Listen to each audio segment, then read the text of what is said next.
సింహరాశి వారికి ఈ ఆంగ్ల సంవత్సరం నుండి మరియు ఉగాది పండుగ నుంచి ఆదాయ వ్యయాలని ఒకసారి తెలుసుకుందాం. ఒకవైపు అష్టమ స్థానంలో శని భగవానుడు సంచారం చేయడం వలన ఇప్పటికే వారికి సత్ప్రవర్తన, ధర్మబద్ధత, న్యాయ నిర్ణేత, కర్మప్రదాత వలన అన్నీ నేర్చుకోవడం వలన వారి యొక్క ఆదాయం 5, వ్యయం 5. మీ దగ్గర ఎంతైతే డబ్బులు ఉన్నాయో అంతే ఖర్చు పొంచి ఉంది కనుక వీలైనంత వరకు అప్పులు చేయొద్దు, అప్పులు ఇవ్వద్దు అని చెప్పి జ్యోతిర్విజ్ఞానం తెలియచేస్తుంది.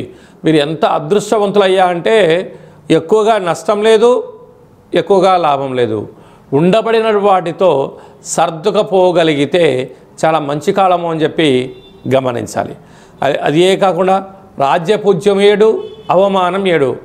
ఆ శని భగవానుడు ఉన్నాడు అనేటువంటి భయం చేత, భక్తి చేత మీరు ఎక్కడ నోరు జారరు, ధర్మబద్ధంగా ఉంటున్నారు, న్యాయంగా ఉంటున్నారు, ఉండబడిన వాటితో సర్దుకపోగలుగుతున్నారు.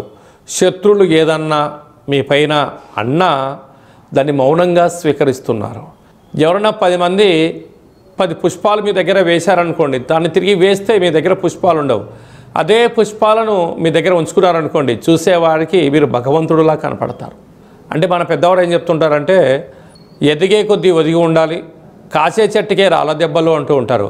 అలాగా వేసిన రాళ్ళను తిరిగి వేయకుండా వాటిపైన మీరు కూర్చున్నారనుకోండి, వేసిన వ్యక్తి దిగువలో ఉంటాడు, ఆ రాళ్ళపైన నించున్న వారు మీరు ఉన్నత శిఖరాలపైన ఉంటున్నారు.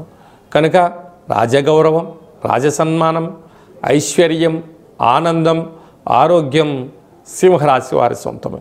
ఇంతను కూడా కారణం ఏమిటయ్యా అనగా అష్టమంలో శని భగవానుడు ఉన్నాడు కనుక, మీరు ధర్మబద్ధంగా ఉంటున్నారు కనుక, నియమనిష్టలతో ఉంటున్నారు కనుక, ఆవాస దీక్షల్లో ఉంటున్నారు కనుక, కీర్తన, భజన, సేవారంగ కార్యక్రమంలో ఉంటున్నారు కనుక మీకు ఇలాంటి ఐశ్వర్యం మీ సొంతం కాబోతుంది.